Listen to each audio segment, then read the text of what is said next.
Well, hello. It's Friday. It's the Pantry Party Show, and this is the special edition Pantry Party Show today. It's the start of a new month, so why not make it a bourbon Pantry Party Show? We have guest at Urban Bourbonist with us today. I can't wait to get this party started. Woohoo! People, this is happening. Oh my gosh. This is a special edition of the Pantry Party Show today. I figured it's Friday, right? It's a start of a new month. Oh my gosh. What could we do that would be a special episode of the Pantry Party Show? And then it hit me. It's got to be a bourbon party. And I knew just the guest to have. It's at Urban Bourbonist. He is a executive bourbon steward. He hosts a show called the Urban Bourbon Hour. He co-hosts a show called Sunday Night Fights.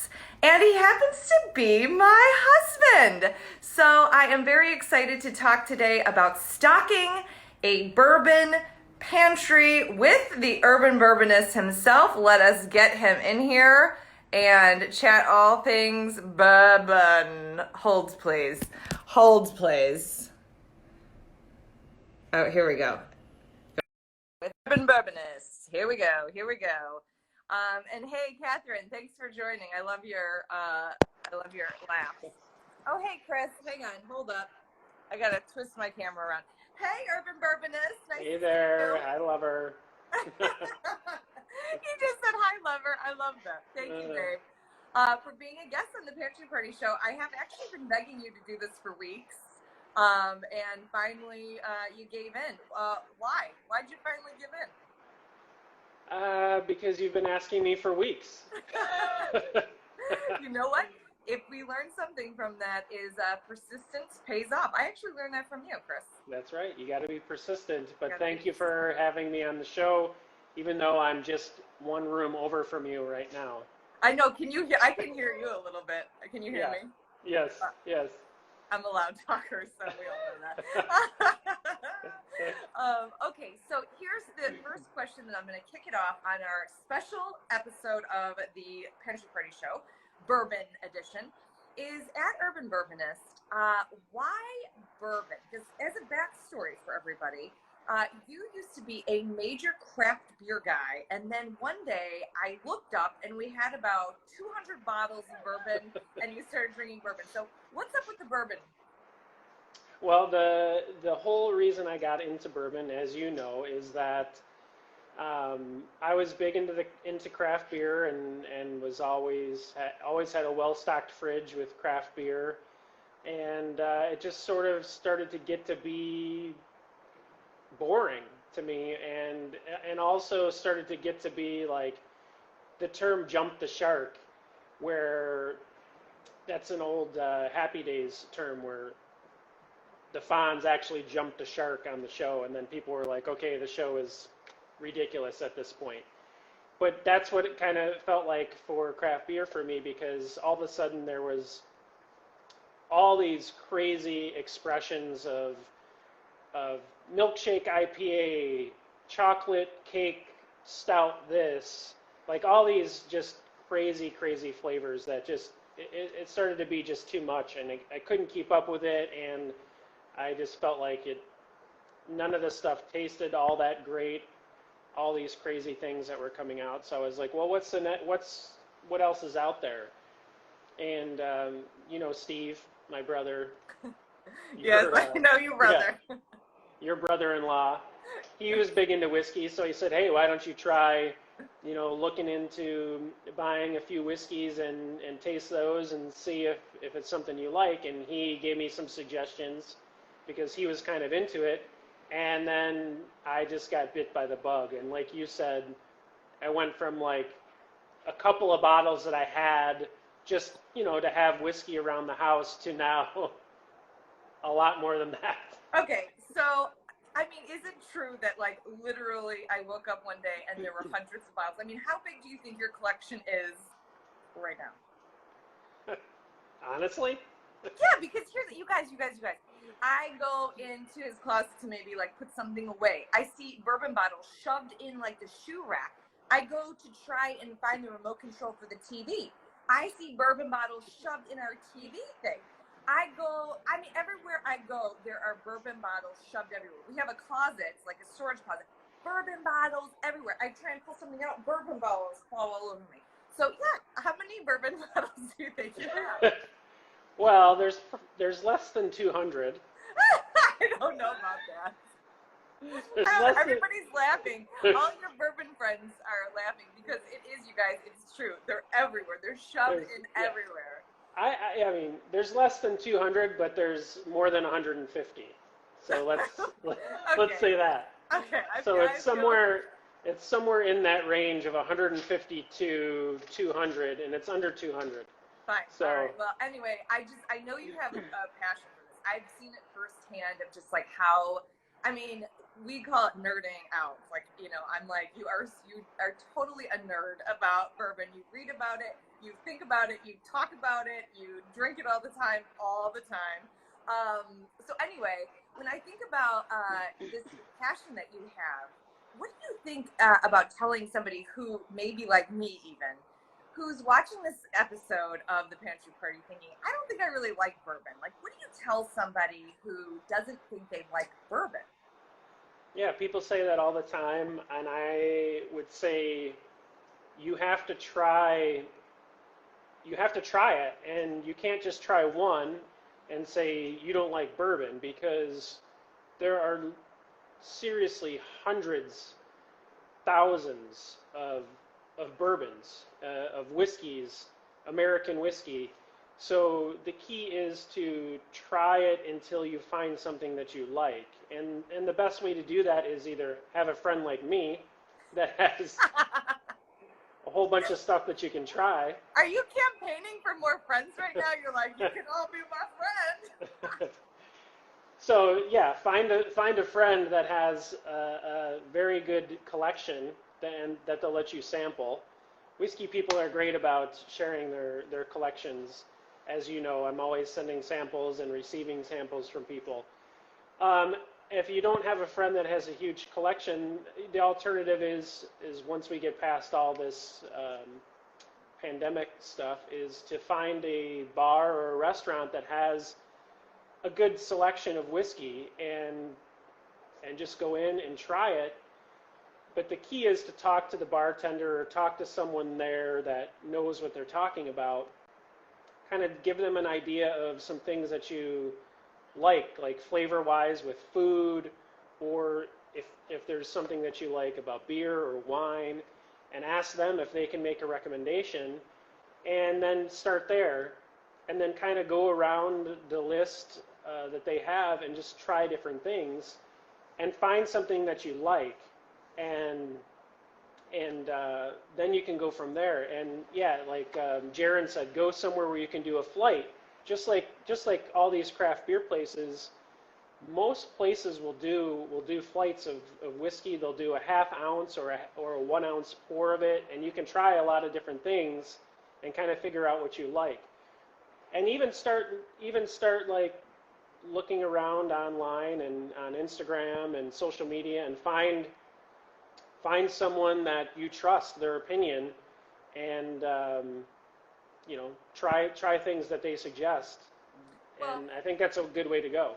Yeah, I got to tell you, the answer is exactly what I say with nutrition. Like people who would say, I don't really like kale. It's like, no, you like it. You just haven't found the right way to eat it that you like it. And so Yeah. Same kind of thing. It's like, hey, if you think you are somebody who doesn't like bourbon, you haven't found the right bourbon for you yet, right? That's right.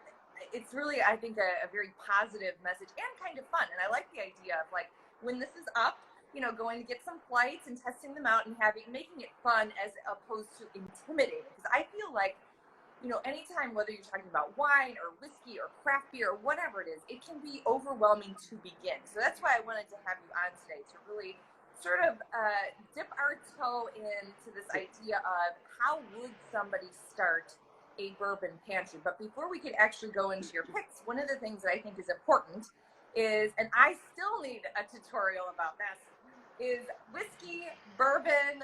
I mean, what are the definitions? How does it all fit together? Okay, so whiskey is the big umbrella term. Okay. So whiskey is up here, and there's many different types of whiskey. So you have Scotch whiskey, you have Irish whiskey, you have American whiskey, but within even American whiskey, there's all different types of whiskey. There's Japanese whiskey. So that's, the big umbrella is whiskey. Then it breaks down from there. So if we're going to talk about American whiskey, obviously it's made in the United States. If we're going to talk about bourbon, there are certain requirements that make it bourbon. The number one thing is that bourbon can only be made in the United States. It cannot be made anywhere else. You could do the exact same thing that an American company is doing, making their bourbon in England, but you cannot call it bourbon. So it is a unique thing to the United States. It can only be made here. The second most important part is that bourbon, there's a mash bill that makes up whiskey and bourbon, and that's different grains that get cooked together and then get distilled into the final product. For bourbon, it must be 51% corn minimum in order to be called bourbon. Now, it also has to be aged in a new charred oak container. In America, it's generally a barrel that the bourbon gets aged in, but it technically does not have to be a barrel. It just has to be a new charred oak container is what the regulation says. So made in America, at least 51% corn grain in the mash bill, and it has to be aged in a new charred oak container. And Okay, guess that what? would get you bourbon. Okay, thank you. I'm going to give you a disco ball for that because the Pantry Party Show just got the definition of bourbon from the Urban Bourbonist. Like, that feels like a disco ball situation. Yes, I mean, I think so. I think that deserves a disco ball. it does Yes. deserve a disco ball because, I mean, honestly, I think that alone, just like understanding what makes a bourbon is the first step in designing this sort of bourbon pantry for beginners, right? And so the other question, before we even get into your real picks of how do you start this, is like, how do you even go about picking like, how do you know something is your favorite? Like, is it, do you think about how much it costs? Is it just like what it tastes like? Like, how do you even pick something that's a favorite of yours? For me personally, or for someone starting out? I don't know. However you want to. Well, for someone starting out, like obviously you have to go back to just that trying, and you have to figure out kind of what you like. Do you like something that's sweeter, something that's spicier? That's the place to start. Then, of course, obviously, the price definitely comes in.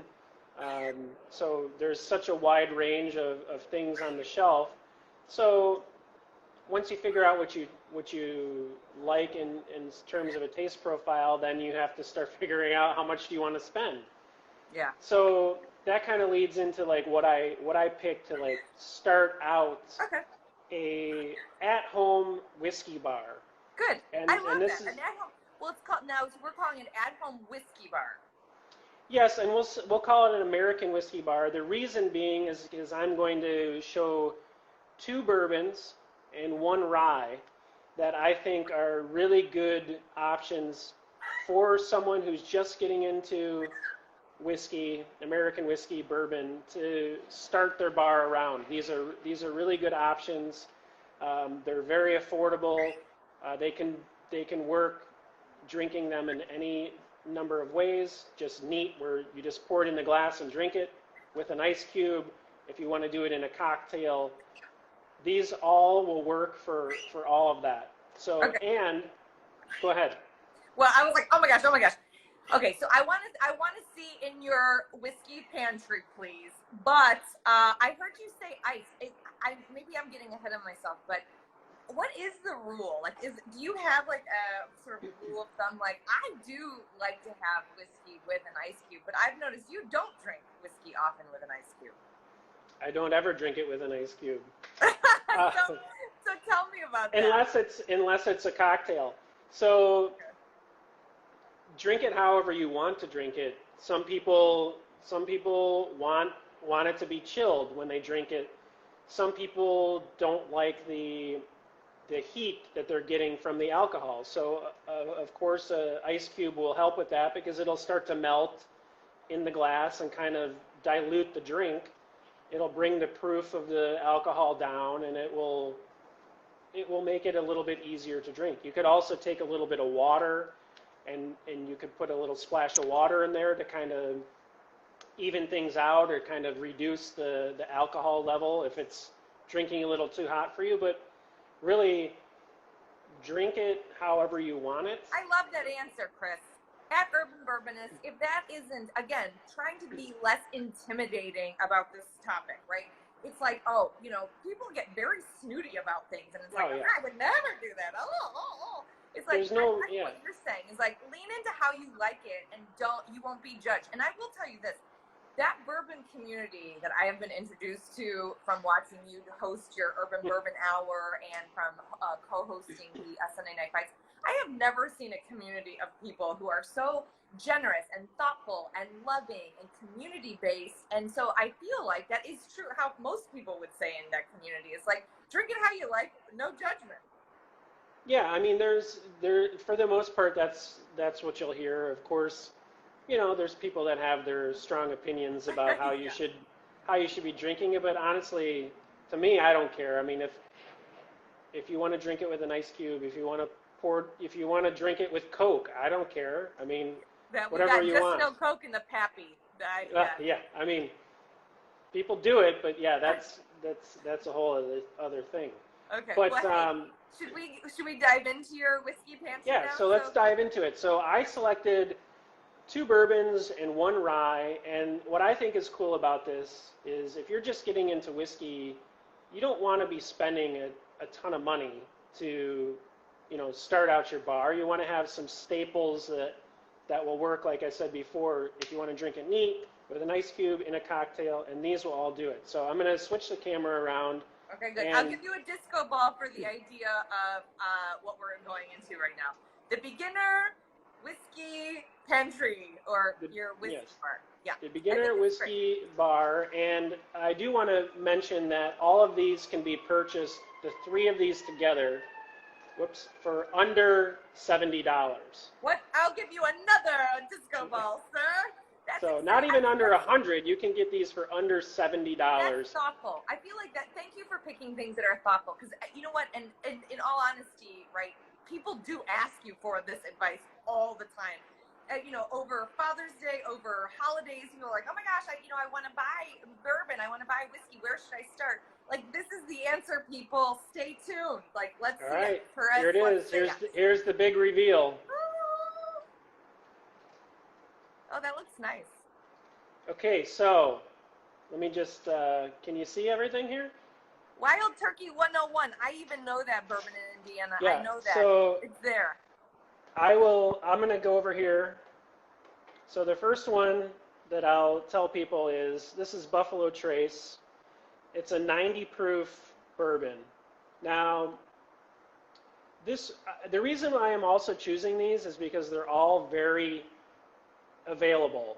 They should be pretty much everywhere, no matter where you are in the country. This one might be a little bit more difficult to find, but generally you can find this. So Buffalo Trace, this is a very traditional bourbon. It's 90 proof, so it's kind of a good alcohol proof point for people to drink in a number of ways. Also, it's $25, so very inexpensive and really tasty. This is going to be a sweeter bourbon. It's going to be almost 85% corn goes into this mash bill. It's undisclosed, but that's generally what is known out there. So okay, sweeter so the kind rule of of thumb here is that 90 proof is less than, is 100 like the thing, like 100 is hot or something, or like what's so the rule? Here's another thing. Bourbon cannot be any less than 80 proof. Okay. So 80 proof is the minimum. If it goes below 80 proof, so that's 40% alcohol, it cannot be called bourbon. Okay. So that Buffalo Trace is 90 proof, so it's just a little bit above that low end that it can be. It's got really great flavor to it. It's kind of a sweeter type bourbon that will appeal, I think, to a lot of people's palates. You know, we tend to like sweeter kind of things, and that one kind of hits the spot. So the next one. Okay, sorry, I'm interrupting because I want to know about this. Are things more than 100? Things can go, like you said. Oh yeah. And up is a bourbon. And 100. What would 100 taste hot to me? Or like what tastes hot to me or whatever? Or like too much alcohol? It depends on your palate. I mean, there's bourbons that go up to. There are bourbons that go as high as like over 140 proof. Oh, geez, okay. And because, so the higher the proof, generally, the more like alcohol-y it tastes, or no? Yes, the higher. That means there's more alcohol, and it's going to drink hotter than something that's much lower. So let's go back here to the next one. So what's the second one? The next one is Wild Turkey 101. Okay. So this is another bourbon. This is an absolute classic. This is also, I mean, I don't think there's a liquor store that you can walk into that will not have this bottle. Okay. I mean, it's just an absolute classic bourbon. It's 101 proof. It's by Wild Turkey. So the first one was Buffalo Trace Distillery. This is Wild Turkey Distillery. This one is made with a little bit of a higher rye content that goes into the mash bill, so a little bit less corn, around 75%-ish on the corn, a little bit higher rye, and that higher rye is going to give you a bit of a spicier bourbon. But this is absolute classic, and what I like about this is that being at 101 proof is that at 101 proof, you could put that into a cocktail, and it's going to be able to stand up to whatever you're going to mix it with. So, if you're making a Manhattan, you could make a bourbon Manhattan with it, and it's going to stand up to the vermouth that gets mixed in there. If you're going to make any number of cocktails, it'll be able to cut through the mixers. So that's why I like that one, but it's just fantastic to drink on its own as well. Okay, so the first one was a little bit sweeter. This one's a little bit spicier. Yes. So Buffalo Trace is going to be a little bit sweeter. Okay. Wild Turkey, this is going to be a little funkier, a little spicier. It's going to be a little more aggressive. It's going to be a little hotter than the Buffalo Trace. Okay, but here's the thing. Spicy, hotter, and when you use the word funkier, I mean, that right away sells me. I mean, funky sells me. Yeah, I mean, there's this thing about Wild Turkey. It's kind of got like a little bit of a funk to it, which is fun. Which is interesting. So that's those two bourbons. Okay. And then that leads us to this third one. Okay. And this is a rye, a very classic rye from Jim Beam. It's called Old Overholt. This is actually a new product from them. I mean, Old Overholt is not a new product, but this particular expression is. It's 86 proof, which is even lower than the Buffalo Trace proof. But what's interesting about this is they do not chill filter it, and that's a whole other discussion. But it allows a lot more of the flavor to come through, and it allows for the whiskey to really kind of like shine. So I like this. This is a rye whiskey.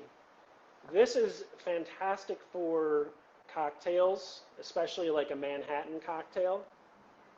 And you can drink this. You could drink this straight if you want to. Just pour it in a glass and drink it.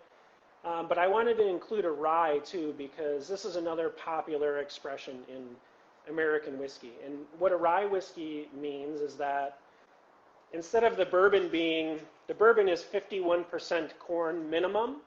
So to be a rye whiskey, it has to be at 51% minimum rye to make the whiskey. Okay, so yes, that's just a classic. Right. So rye is not bourbon, but it is whiskey, which is the overriding umbrella. Correct. Yes, so this is this is a 51%-ish rye, and then it would have probably around 40% corn, and the rest would be like malted barley. So it's going to be what would be called like a bourbon drinker's rye, because it has just the very minimum amount that you have to call it a rye, and still a lot of corn in there to back it up with. So rye is a little spicier, corn is sweeter, so this is going to have a little spicy kick and be backed up by some sweetness.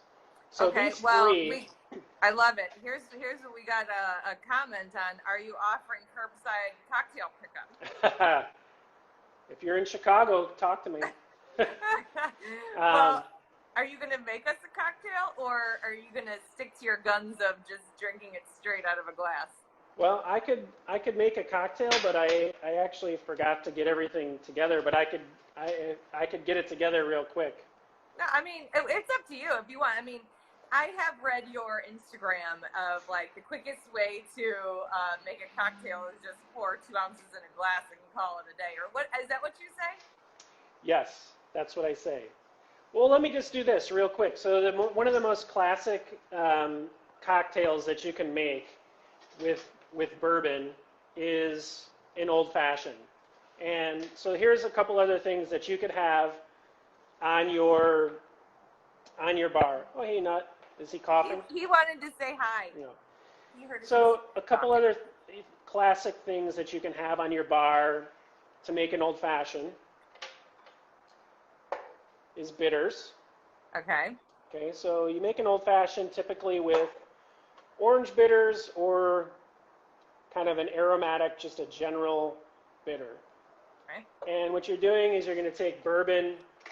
You're going to take like 2 ounces of bourbon, put it in this like a mixing glass like this with a little ice, a few dashes of bitters in there.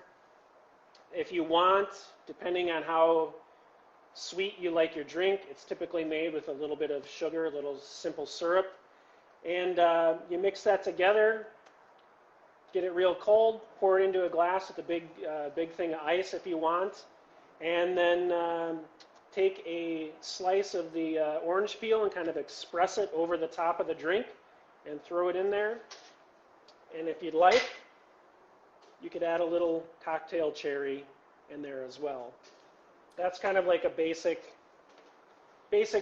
drink. The most basic bourbon cocktail that there is the old fashioned. Maybe you could put this up. You could do a story about making it. Yeah, I could do a story about it. Or like put it on your IGTV, because then it could be like a real action situation, which I wouldn't mind. Who wouldn't want to see the @Urban Bourbonist make a classic cocktail? And you could do that, and then you can also show your regular cocktail, which is just pouring it in a glass and drinking it. Okay, we are up on this half an hour mark, but if you have time, and you have the desire, I would love for you to pour one of those 3 of your favorites in a glass and like do your tasting nerd stuff. Okay, I could do some taste. What? I could do some tasting notes. Yeah. Okay. So you guys, this is my life. I just want All you right, to be aware. I'm gonna flip this back around. Yeah, fine. Here's my life. Basically, he puts stuff in we got an idea to do a cocktail and then a TikTok.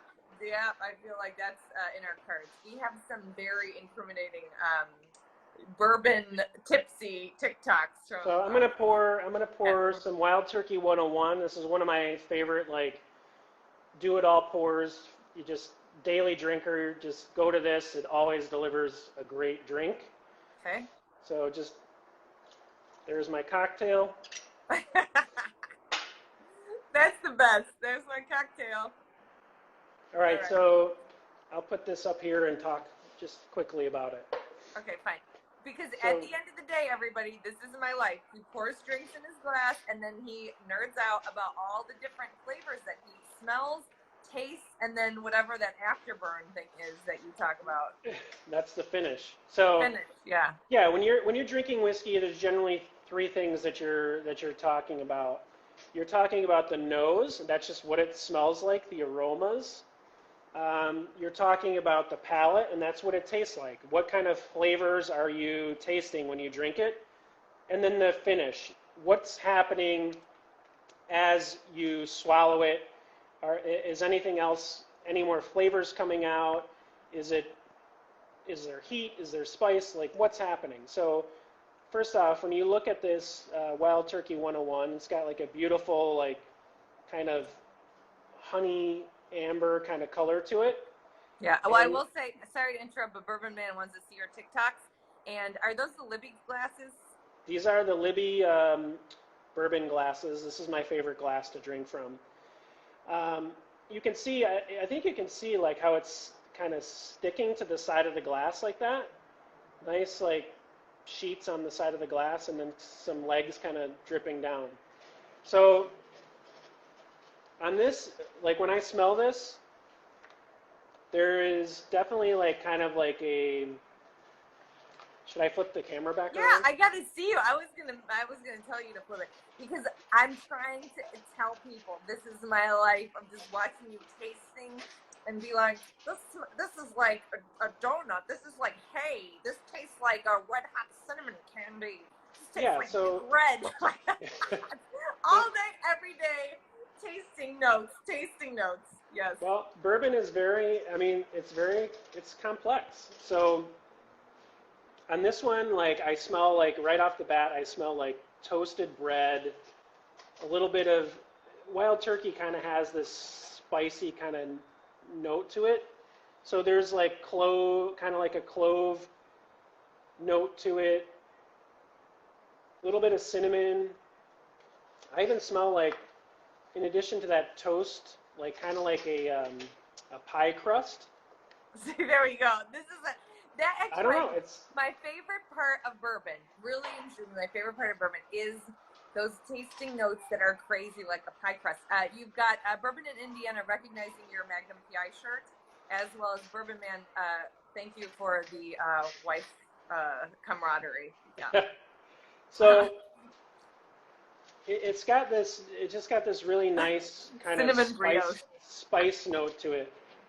And when I drink this one. And you drink by chewing it, Mike, right? That's like what you're doing a little bit? Yeah, so kind of when you take it into your mouth, you let it kind of roll over your tongue, but you kind of like chew it to kind of get the flavor and kind of get it around, everywhere in your mouth, across your palate. But this is so good. So, I love it. This is just such a classic bourbon. If you're building your bar, you must buy this Wild Turkey 101. So again, it's like all sorts of baking spices. You got some hashtag hair goals. I am not cutting his hair, by the way.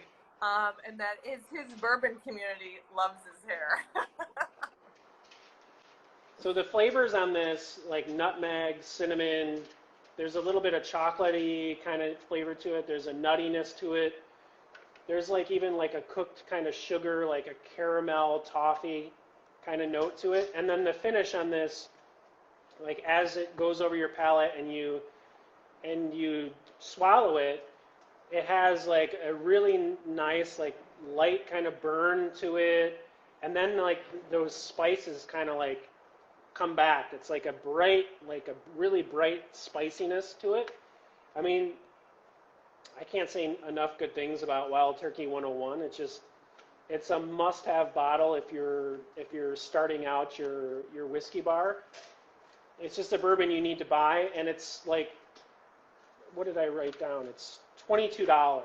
So let me talk about the price, and then we can end this. I know I'm going over the time. No, it's okay. But here's what I want to say, you guys watching. Don't you think it would be awesome to watch the Urban Bourbonists do like tasting classes and help us like create this palate that can taste like pie crust and like hay and all that stuff? I have been pushing. I want these Urban Bourbonists tasting classes. I think they would be so fun. Anyway. All right. So let's talk about these. Yes, thank you, Drizzle Kitchen. So from left to right, on the left is Buffalo Trace. Classic bourbon, kind of a sweeter profile. that is going to run you like $25. You can find it. You should be able to find it almost everywhere. It can be a little bit one of the harder ones to find, but 25 bucks. In the middle is Wild Turkey 101, which I just waxed poetic about and said how much I love it. That's a $22 bottle of bourbon right there, and it's a must own.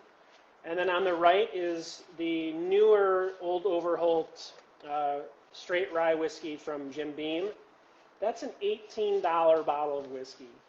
So if you add these all up, it's $65 right here, and you have an absolutely fantastic start to your at-home whiskey bar. If you have these three bottles... Okay, sorry. Can I ask you really quick about, okay, so you said the bourbon, the first two are bourbons, the last ones are rye, and they could all be good in a glass or cocktail, like they're very multi-purpose.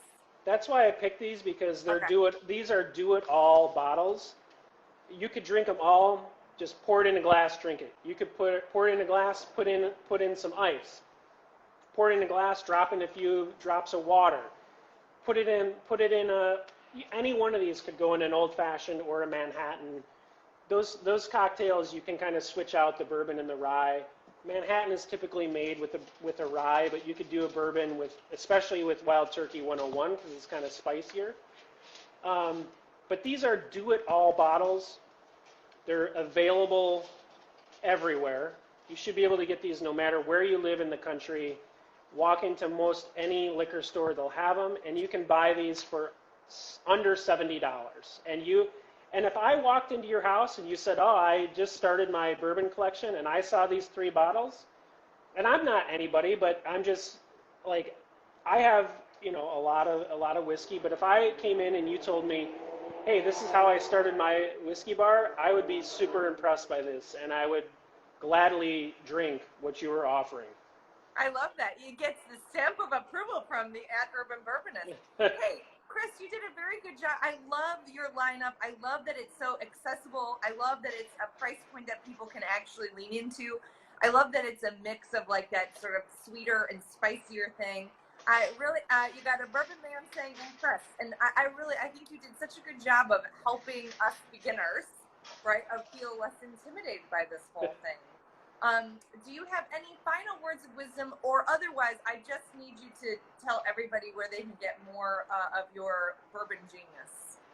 Well, again, I'll just go back and say, drink it how you like it. Explore, your palate and try different things. And you can find me. I'm on Instagram. Pretty much that's the only place I'm at. And it's at Urban Bourbonist. Follow along. I try and create fun posts and content, and check out my interviews that I do for the Urban Bourbon Hour. You can find all of those on YouTube. Just search Urban Bourbon Hour. There's 16 different episodes up there right now.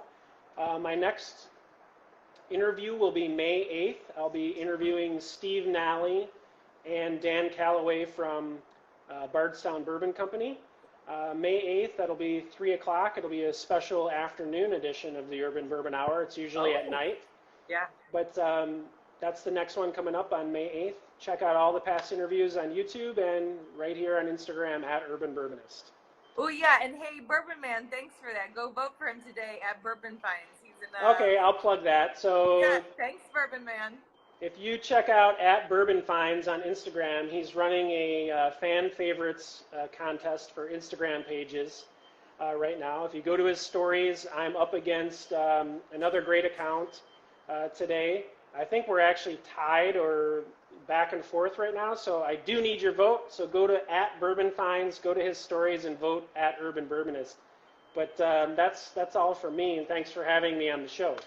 Oh my gosh, we love you at Urban Bourbonist. We love you.